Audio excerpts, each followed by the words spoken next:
Orally transmitted teachings, Ongi-kuden, in Japanese on Buddhism. Nichiren Daishonin, his life, his teachings. Part 1, his life. Nichiren's life was perfectly in line with the great sage, the teacher he is. The life of Nichiren Daishonin. In Nichiren Daishonin's life, there was a before April 28 and an after April 28, 1253, or the day he attained enlightenment on his own. The life of Nichiren Daishonin before his self-enlightenment, April 28, 1253. Nichiren Daishonin's life from the age of 16 until April 28 is the logical extension of the one before he came of age. Nichiren Daishonin's life before the age of majority of low social extraction. Nichiren Daishonin's life took a monastic turn at the age of 12. Nichiren Daishonin's life before the age of 12. Nichiren Daishonin was born on February 16, 1222 in Kinimato-de-Awa, present-day Chiba Prefecture, a fishing hamlet on the Pacific coast, part of the village of Tojo. His father was named Mikuni no Taiyu or Nichiren Shigeto, his mother, Umegiki-nijo. They gave the name Zennichi-Maro to their child. Zennichi means, in Japanese, radiant sun. Maro commonly referred to Japan as a little boy at that time. Zennichi-Maro's father was a fisherman. In Japan, fishermen were despised, guilty in the eyes of the population of killing living creatures. Zennichi therefore came from the lower social class. Nichiren's life from the age of 12. At the age of 12, Zennichi entered the Seicho-ji temple of the Tendai school, where he became a disciple of Zenbo, the superior of the temple. There he received the name Yakuo-o-Maro. In this prestigious temple in the province of Awa, Yakuo-o-Maro, who was a brilliant student, learned to read and write. Practicing tirelessly, facing the status of Bodhisattva Kazagarba, Kokazo, in Japanese, the master of emptiness, a deity of heroism, asking this tutelary deity of the temple, to make sure that he becomes the wisest man in Japan. The life of Nichiren Daishonin from the time of majority to self-enlightenment, April 28, 1253. Yakuo-o-Maro's monastic ordination was the catalyst that drives the understanding of the karmic hidden side of the troubles of the Gyoku era of 1221 forward. Monastic ordination of Yakuo-o-Maro on October 8, 1237, at the age of majority, 16 years old. At that time, Yakuo-o-Maro was ordained a monk under the monastic name of Shô Bô Rencho. Shô means to be born here, Rencho means a lotus flower grows. In reality, Ze consolidates a statement. Shô means sacred, means that a flower grows. Child. Ze consolidates Bo equals man, Ren equals lotus, and Cho equals chief. Rencho means young man. From the quest for an explanation to a historical event to an abundant literary output, the events that shook Japan during the year 1221 are known in the land of the rising sun as the troubles of the Gyoku era. These events would not have happened if, no doubt, the first writings of the Daishonin were unknown to the Buddhist noosphere. From the quest for a Buddhist explanation to the troubles of the Gyoku era, 1221, the staggering nature of the defeat of the coalition of the three emperors by the samurai. An ordained monk, Shô Bô Rencho, sought to understand why the coalition of the three emperors was defeated by the samurai. This defeat, which opened the era of shogunal power to the detriment of the imperial institution, caused the astonishment of Shô Bô Rencho. What troubled the young monk's understanding was that the Buddhist temples had offered prayers for the success of the imperial army. In addition, the great Bodhisattva Hachiman had promised that he would protect 1,000 rulers. In short, Shô Hachiman is the protective deity of the imperial house. This abandonment of the said house by Buddhist deities, especially Shô Hachiman, intrigued him. Shô Bô Rencho's peregrinations through Japan, in search of appropriate documentation. Since Seicho-ji's lack of documentation could not allow him to understand the mystery of the Gyoku era, Shô Bô Rencho took his pilgrim staff to travel all over Japan in search of adequate documentation. He first went to Kamakura, the center of shogunal power. He spent 4 years there and did not return until 1242. Then it was Kyoto and then Nara, the most important Buddhist center, that welcomed him. He visited the temples Onjoji, Kongobuji, Shitanoji. In these temples, he studied and gained first-hand experience of all the Buddhist schools in Japan, including the 4 main ones: Jidoshu, the school of meditation; Ritsu, the school of strict monastic discipline, Shingon for the purpose of having a clear idea of the Buddha's Dharma. From 1242 to 1253, until the age of 32, he made his home in the Enryaku-ji temple, founded by Grand Master Dengyo, located on Mount Hiei.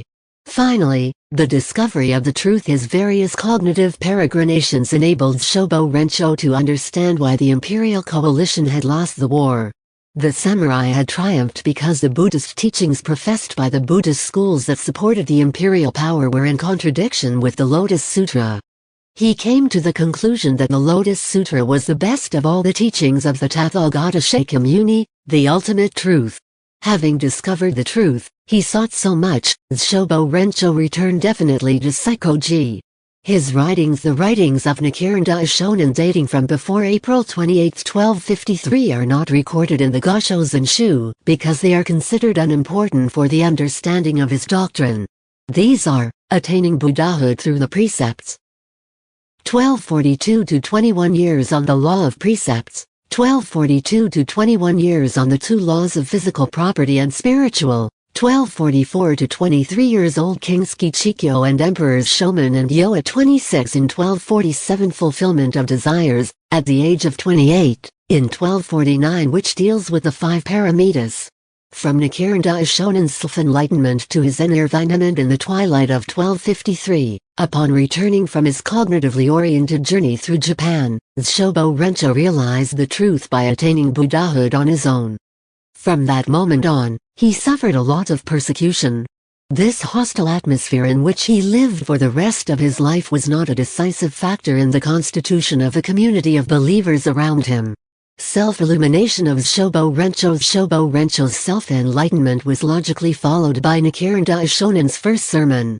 The recitation of Nam-myoho Renge-kyo returning to Seicho-ji at the age of 32, on April 28, 1253 at noon facing the rising sun at the top of Mount Kiyomizu-dera, he recited Nam-myoho Renge-kyo, founded his own school and took the name of Nichiren Daishonin. Nichiren, which means lotus sun, refers to the sunlight that hides the darkness and the purity of the lotus flower, which despite its birth and growth in muddy ponds remains unfouled. Daishonin refers to great teacher or great sage. Nichiren Daishonin's first sermon. In order to celebrate the end of his studies, Nichiren held his first sermon in front of dozen Bo, his fellow students, and a group of devotees of the temple. This sermon, recognized by the posterity as the Four Sayings, proved to be of unprecedented severity and pamphleteering nature. The Shigeto school or dominant Pure Land school, founded by the invocation of the name of the Buddha Amida, is systematized as incapable of leading to Buddhahood, but rather to hell. This sermon shocked the audience. The local Lord Tojo Kaginobu, a follower of the Nembutsudo who accused this sermon of blasphemy, ambushed him. However, thanks to his master Dozenbo, he managed to escape, took refuge in Kamakura, the shogunal capital. Persecution suffered by Nichiren Daishonin throughout his ministry. The Daishonin undergoes 5 great persecutions or episodes of the 5 great trials. The persecution of Matsubayatsu on the night of August 27, 1260, the hermitage of Nichiren Daishonin in Matsubayatsu, a neighborhood of Kamakura, undergoes an arson lit by believers from the Nembutsudo or Shigeto school. Warned in time, he was able to flee to the hills and took refuge with Toki Jonin in the province of Shimoasa. This attack, rather than discouraging him, strengthened his faith. He continued to teach the Lotus Sutra. Exile in the province of Izu. The exile of the Daishonin to Sato took place precisely in a small village, Kawana. This exile was, in reality, a death sentence.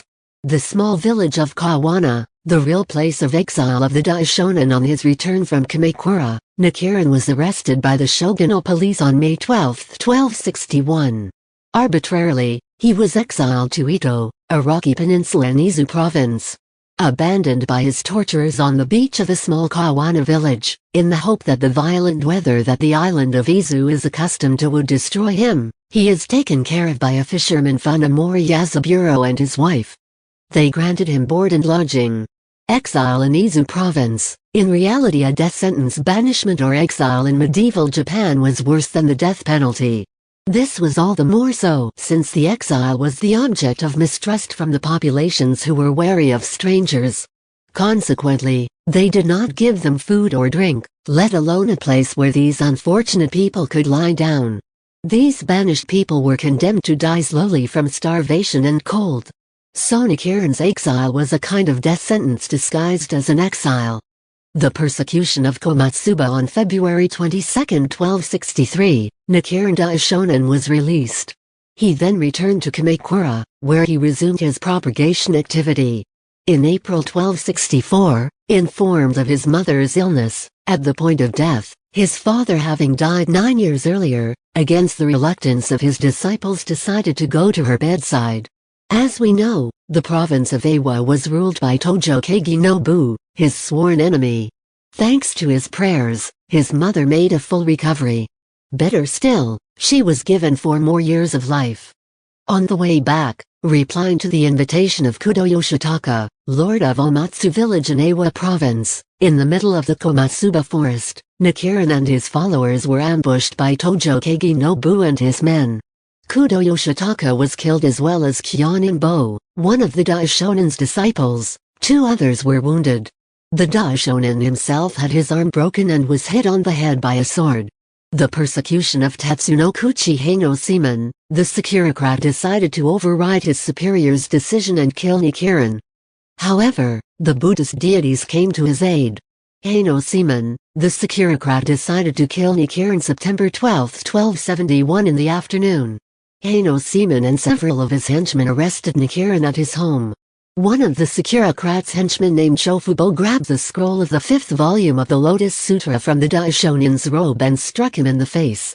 Without further ado, the Daishonin dragged to the regent's office is accused of treason and sentenced to banishment to the island of Sado.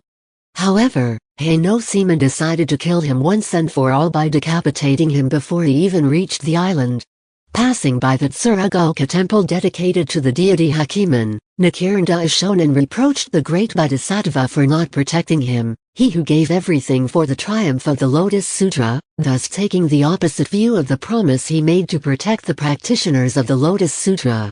The deities came to the aid of the Daishonin at the place of his martyrdom. The Daishonin recited Daimoku with an Olympian calm and was content to give his life for the Lotus Sutra. At the same time as the execution was about to take place, a luminous object, a comet, coming from the southeast, illuminated the sky. Soldiers and samurai were frightened and could not take action. These torturers then reverted to the original decision of banishment. He was placed under surveillance for a month. On October 10, Daishonin departed Kamakura under strong escort to Sado Island. The 5th persecution, exile on Sado Island on October 10, 1271, Nichiren Daishonin arrived in Sado. He was confined to a disused shrine near the Tsukahara cemetery. Without food, without proper clothing, Nichiren lived through glacial hell. This lasted 5 months. The Nimbutsudo zealots, having heard that the banished man's received help from the surrounding inhabitants, plotted against him in order to get rid of him physically. They therefore challenged him to a verbal duel. This debate in Buddhist literature is known as the Tsukahara debate. The Daishonin won this debate quite easily. Despite this concentration camp universe, Nichiren wrote 2 of his main writings, Keimoku Sho, the treatise that opens the eyes, 1272, and Kanji no Honzon Sho, 1273. After ingesting this educational capsule, it will be possible for you to deepen your knowledge on this theme by referring to my sutras or writings of a Buddha, in Sanskrit, where it is developed at length. These sutras are available, in French, the original version, in American English and in German in paperback and Kindle books on all Amazon sales sites. Regarding the Amazon KDP links to my sutras, please refer to my TikTok or Facebook profiles or even to Lesson 11 of my teachings. All my videos are compiled on my 3 YouTube channels, Kosen Rufu TV, English Kosen Rufu TV and Kosen Rufu Well. For the links to these channels, see my bio or type the title of the channel of your choice in the Google search bar.